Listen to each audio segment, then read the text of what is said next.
Here on the couch with us, of course, we have wonderful Dan Meyer. Mr. Meyer, it's always a pleasure to have you each Monday with us. Great to be here. I know, wonderful. So tell us who our special guests are. Well, we do have some special guests. Let me kind of preface that by saying that one of the purposes of the Chamber is to provide information for our members that help to sustain their business. The old adage, if you do the same thing the same way, you'll get the same results, doesn't work anymore. So we're interested in putting information in their hands that will help them be more successful. Okay. And one of the big topics today that we'll talk about, but the big topics in the news today, has to do with social media. And we've done workshops on network marketing and all of that type of thing and using social media for marketing purposes.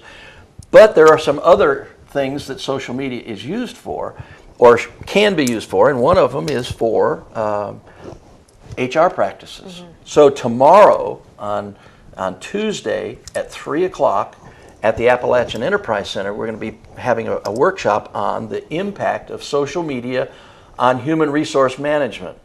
A big deal right now. And our guests today, Kate Thompson and Michael Farisi from Appalachian State University, and they are two of our presenters. And you say, whoa, wait a minute, you're having students present. Well, wait a minute, these guys belong to a special organization at Appalachian State.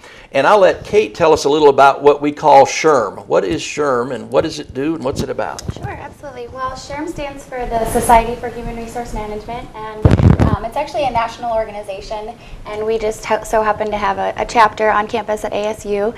We probably have about 35 members or so, and just the main purpose of our chapter is to just really help students establish themselves through things like professional development. We do interviewing skills. We just recently did a social media skills workshop for them. We went to a conference recently. We like to get involved in the community. And then also, probably about a year and a half ago, Mike Farisi here, he was the president at the time. They were kind of saying, what's this social media thing? And they decided to start a project on it. So they've actually since then been doing lots and lots of research on it. So like you were saying, it's not just some students hopping up and saying, hey, this is what social media is about. Exactly. They've really done their work on it. One of our presenters has actually completed his thesis on it, and he's presenting his information other places as well. So that was something for the club that we really wanted to continue offering, was this project for people to get involved with and to have opportunities to present and network within the community. And so I became president in the spring, and I thought, this is awesome. This is extremely relevant right now. I really want to be involved. So I just kind of hopped on recently, but it's fascinating where we're going with it. Great. Michael, tell us a little bit about this special project. Now, let me back up to Kate. Kate, you're in the graduate program now, right? Yes. And what is the name of that program? It's the Industrial Organizational Psychology and Human Resource Management program. Say that one more time. It's such a mouthful. For short, it's IOHRM, and it stands for Industrial Organizational Psychology and Human Resource Management. It's an interdisciplinary program through the Department of Psychology and the College of Business. That's great, because there is psychology and business do go together. Absolutely. And as I've told folks before, interesting, I'm a psychologist by training, but I'm involved in business because business is really about relationships and people and all of that. Michael, tell us about yourself and tell us about this particular project that you've been involved in. Sure. So I'm a recent graduate of Appalachian State. I graduated just in December with my degree in Human Resource Management and Marketing. I was the president before Kate of SHRM for the 3 semesters before her. And this project was kind of my idea, our idea, or the group's idea, but I've been with it since its inception. We were thinking about the notion that Facebook is everywhere. And businesses are starting to utilize things like Facebook, social networking sites, in business practices. Could that potentially be problematic? Could you find yourself in any legal issues or any gray areas with regards to recruitment, selection, and termination? Everybody hires and fires employees. Some people are starting to use Facebook when doing those types of events. Should I be cautious about how and when I do that? Should I look at someone's Facebook page before I hire them to work for my company? And if I do so, could I put myself in any potential legal harm just by doing it? We might not think about that because Facebook, it's all open information. It's just out there. But there's some really great claims that there's no legal documentation that's saying do this or don't do that when you hire or fire an employee, because Facebook's new. It hasn't been around for 100 years, but everybody's using it. Is that problematic? Could that be a little dangerous? Should we be a little cautious of how we're using these things in our business? And right now, everybody is so concerned about what you can and can't do.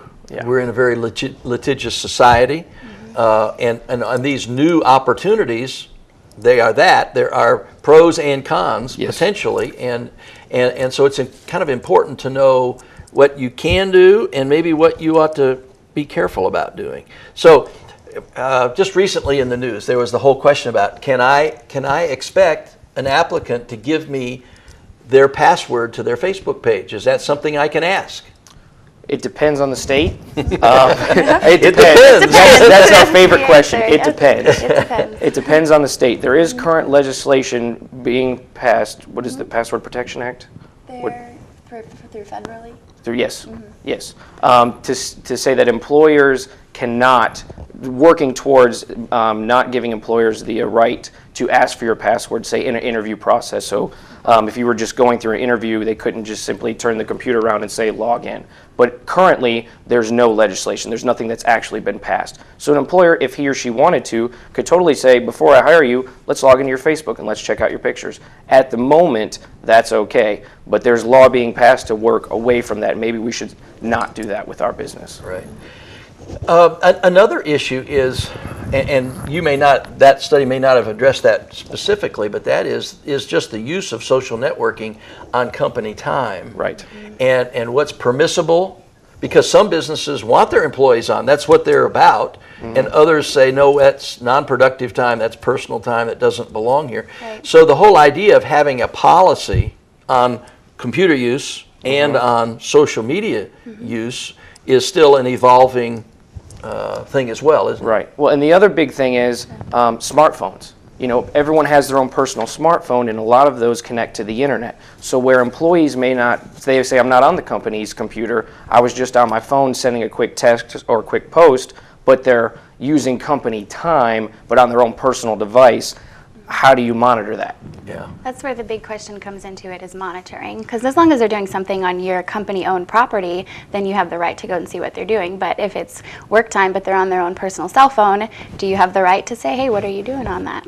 That's a big question. Lots of gray areas. Lots of gray. aren't there? Exactly. And I'm sure that I mean, it goes without saying, somehow the government and legal issues are going to come up, and there is going to be some legislation about this, probably undoubtedly in the future, because we're moving so much into social media and networking and marketing and all of those things done over the internet. Yeah. Now let me share another thing with the viewers, and that's this: that the Chamber has a committee called the Community University Engagement Committee. And the purpose there, or one of the purposes there, is for our business community to be able to glean some stuff from students and their research.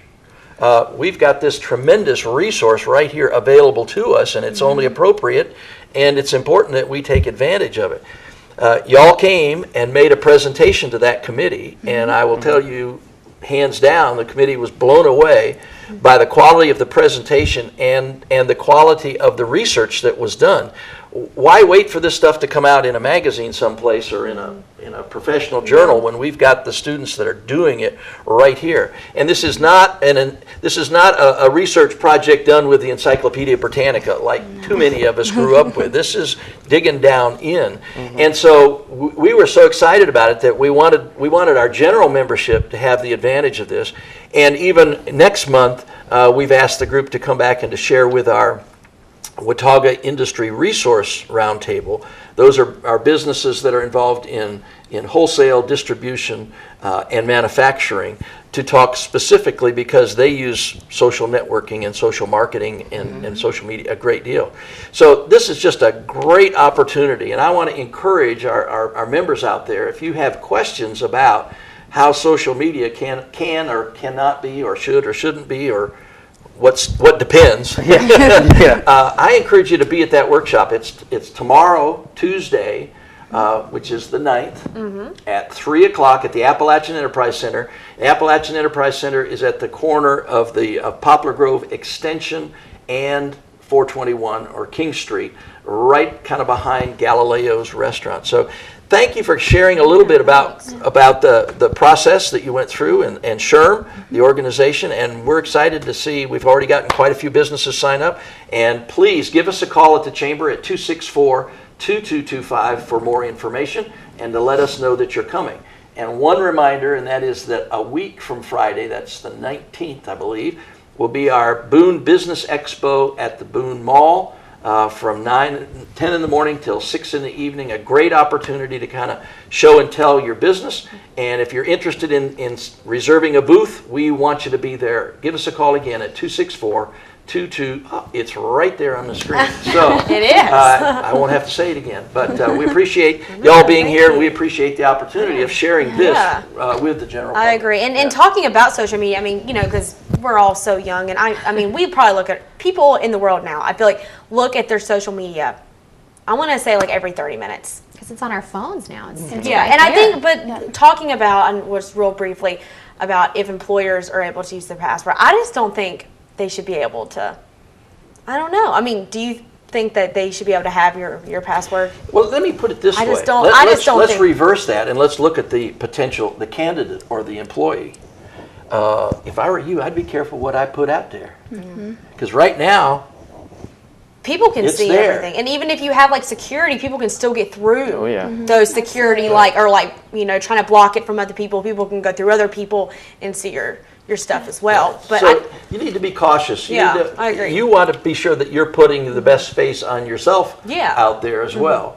And realize, though, that there are things, even legally, that you cannot say about your employer. I mean, there have been Right. cases on that. You can't say certain things about your employer on Facebook and that type of thing without there being potential repercussions, legitimate ones Yeah. that can get you fired. But there are other things that you can say on the internet regarding business that is protected as well. So there, it's two sides. That's why it's so important that you gain as much information you can about it, so that the businesses make good choices, but also the candidates, employees, that individuals make good choices about what they expose to the public. yeah, I agree. And I know if I, you know, was a boss and trying to employ someone, I would probably definitely go look at their Facebook. Yeah. I mean, Right. I would want to see what the person is like. So I think that this thing that you're putting on tomorrow is a really good idea. Especially, I mean, I think that it's going to really educate a bunch of people as well. Well, they've done a great job and I know. well prepared, and Thank it's you. an excellent presentation, and so we encourage people to be there. That's awesome. Well, thank you guys so much. you. for Thank coming. you very much. Dan, we'll see you next week. You got it. Thank you. And we'll be right back with more MTN Channel 18.